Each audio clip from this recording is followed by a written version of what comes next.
quântica, de academicismo, é uma questão espiritual. É porque agora aquele Espírito de Deus, aquele Espírito de Jeová, aquele Espírito eterno, podemos dizer assim, falando com reverência. Tome cuidado com essa frase, mas é a única maneira de tentarmos explicar essa verdade. Esse Espírito eterno agora passaria por uma experiência humana na vida de Jesus.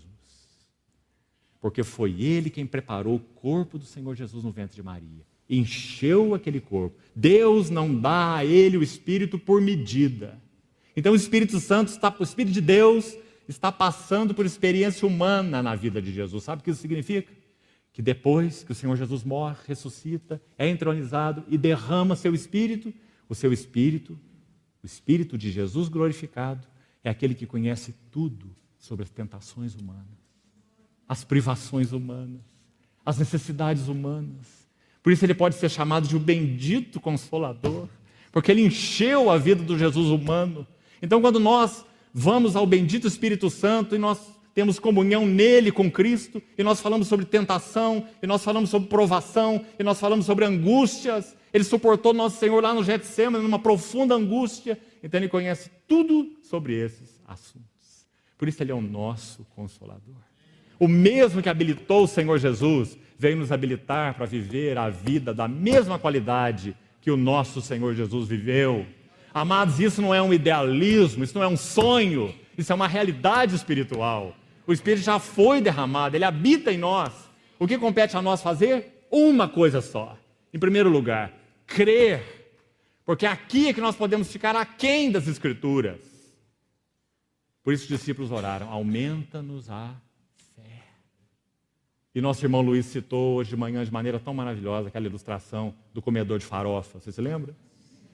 Que comprou a passagem, estava passando fome, 3 dias sem a farofa. E tinha aquela passagem de primeira classe no navio. Assim somos nós muitas vezes. Por quê? Porque nós não desenvolvemos a fé. Fé no quê? Fé na fé? Não. Fé na palavra de Deus. Conhecendo as Escrituras, conhecendo o dom de Deus. Paulo diz, graças a Deus pelo seu dom inefável. Então, quando nós conhecemos o seu dom, nós exercitamos fé. Isso não é algo psicológico, isso não é pensamento positivo, isso tem uma base sólida, é a palavra de Deus, é o que Deus fez em Cristo. Então, quando nós exercitamos fé, quem crer em mim, porque é isso que Ele já providenciou, é isso que Ele já preparou. Então, quem crer, do seu interior fluirão. Então, por isso Paulo diz em Gálatas, andai no Espírito. É isso que nós precisamos fazer. Então, amados, 1 Coríntios 12 é dito assim, que em um Espírito, todos nós somos batizados em um corpo. Nosso irmão Erno já falou de maneira tão maravilhosa hoje de manhã sobre esse batismo, o que significa isso. Batizados em um corpo. Mas 1 Coríntios 12, 13. 12, capítulo, verso 13. Continua assim. E a todos nós foi dado beber de um só Espírito. Então agora me permita usar uma outra metáfora para nos ajudar a entender o que aconteceu conosco. Quando o Espírito Santo veio habitar em nós, em um Espírito, em um Espírito, nós fomos introduzidos em o corpo de Cristo. Essa é a primeira verdade. Digamos, o nosso corpo está na piscina. Vamos pensar assim, num tanque. Nós entramos no tanque. Em um Espírito, todos nós fomos batizados em um corpo, o corpo de Cristo. Mas isso não é suficiente. Não é suficiente que nós estejamos batizados em um Espírito para dentro de um corpo. Há necessidade de algo adicional. O que é? Que aquela água que está ao redor de nós, nos envolvendo, batizados em um Espírito para dentro de um corpo. O Espírito é a água, por fora. Graças ao Senhor, fomos batizados pelo Espírito em um corpo, mas ainda falta algo. O que falta? E a todos nós foi dado beber de um só Espírito. Então agora a água também precisa estar dentro de nós. E o que significa a água estar dentro de nós? Andai no Espírito, e jamais satisfareis a concupiscência da carne. O que significa a água estar dentro de nós? Efésios 5,18. Enchei-vos do Espírito. Nós já fomos unidos com Cristo pelo Espírito. Nós já fomos, podemos dizer, imersos no Espírito, porque é pelo Espírito que nós fomos introduzidos no corpo de Cristo. mas é necessário que essa água também esteja dentro de nós. Então essa é a nossa responsabilidade. Por isso o Salmo 116, versos 13 e 14 diz assim: que darei, veja como o verso começa, que darei ao Senhor por todos os seus benefícios para comigo. Que darei? Sabe qual é a resposta do salmista? Tomarei. Tomarei o cálice da salvação e invocarei o nome do Senhor. Você viu o que ele viu? Irmão, o Senhor nos providenciou todos esses benefícios na pessoa de Cristo, que estão disponíveis no Espírito Santo. Que daremos ao Senhor por todos esses benefícios? Qual é a nossa responsabilidade? Nós não temos nada para dar ao Senhor. Ele que nos deu tudo. E por isso nós somos irresponsáveis? Não. Então o versículo continua: tomarei o cálice da salvação e invocarei o nome do Senhor. Isso é beber de um só Espírito. Compreendeu isso, irmão? Então muitas vezes nós somos cristãos que estamos caminhando num só lado da verdade. Por isso também Paulo em Romanos 8 diz assim: vós não estáis na carne, falando para os romanos, mas estáis no Espírito, se de fato o Espírito de Deus habita em vós.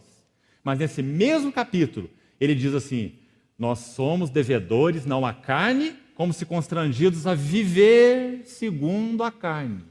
Porque se viverdes segundo a carne, caminhais para a morte. Você vê que é possível então viver segundo a carne, não bebendo do Espírito. Embora já tenhamos sido introduzidos nessa relação com o Espírito. Compreendeu a diferença, irmão? Você na água, mas não a água em você. Enchei-vos do Espírito. A todos nós foi dado beber de um só Espírito. Então essas coisas são muito importantes de serem consideradas aos pés do Senhor e vistas com clareza. Nós recebemos dupla provisão.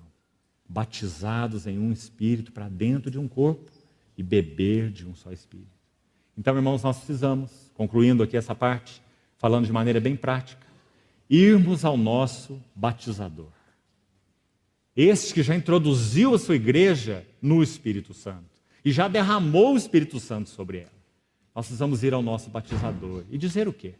Que nós queremos ter uma experiência emocional e ficarmos sondando a temperatura das nossas emoções e gastarmos aí uma noite de vigília numa expectativa de que algo aconteça conosco? Será que é esse o caminho prático?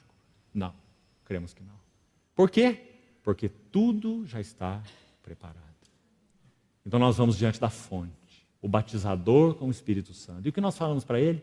Senhor, pela fé na tua palavra, eu quero me apropriar de tudo aquilo que o Senhor já providenciou para mim, na pessoa do teu bendito Consolador. Pela fé. E não espere nenhuma sensação diferente quando você se apropriar do Senhor. Porque não é questão de sensação, é questão de fé. E na medida que nós vamos seguindo com o Senhor, então o Senhor estará arando o nosso coração, abrindo espaços cada vez mais amplos, para que essa vida no Espírito seja uma realidade para nós. Ela tem demandas, irmãos. Por isso um processo que surgisse de última hora não teria nenhuma realidade. Porque há demandas nesse assunto do andar no Espírito. Ele não pode encher um vaso cheio. Então há demandas. Mas se nós nos apropriamos dessa fonte com plena convicção de que o Senhor, Cordeiro de Deus, é também o batizador com o Espírito Santo, Ele vai falar conosco a respeito disso, nos dando um senso mais profundo da sua presença e imediatamente falando para nós que Ele deseja ocupar mais espaços dentro de nós. Porque a questão, na verdade, a questão essencial não é o quanto nós possuímos do Espírito. A questão essencial é o quanto o Espírito possui de nós. Então Ele irá entrar nessas demandas conosco, dizendo: olha, você tem reservados castelos para você mesmo, quartos secretos. Irmãos, não há como nós experimentarmos uma vida cheia do Espírito se cada uma das chaves desses pequenos quartinhos não forem colocadas nas mãos daquele que é o Cordeiro batizador. Cada uma dessas chaves. Nós fechamos alguns compartimentos e nós guardamos para o nosso deleite privado. O Senhor conhece cada um desses compartimentos, sabe o que eles significam para nós. Alguns deles são muito sérios, alguns deles significam prostituição espiritual. E nosso Senhor conhece cada um desses ambientes, porque Ele é um Senhor maravilhoso. Quando Ele vem para habitar no nosso ser, Ele é um para usar de novo uma metáfora, né? Porque ele não é hóspede, nosso Senhor é nosso Senhor, ele é o proprietário. Mas para usar uma metáfora, nosso Senhor é um hóspede diferente quando ele vem habitar em nós. Quando você vai receber um hóspede, você prepara a sala de estar, não é? Se está muito frio, você acende a lareira, deixa um ambiente bem gostoso. Quando chegar o seu hóspede, ele estará todo confortável, uma sala deliciosa. Mas esse não é nosso Senhor. Quando nosso Senhor vem habitar na nossa vida, Ele quer entrar pela área de serviço e não pela sala de estar. E o primeiro lugar que Ele deseja conhecer nas nossas vidas não é o nosso sofá, é a nossa lata de lixo. Porque espiritualmente falando, assim como humanamente falando, nós somos aquilo que nós comemos.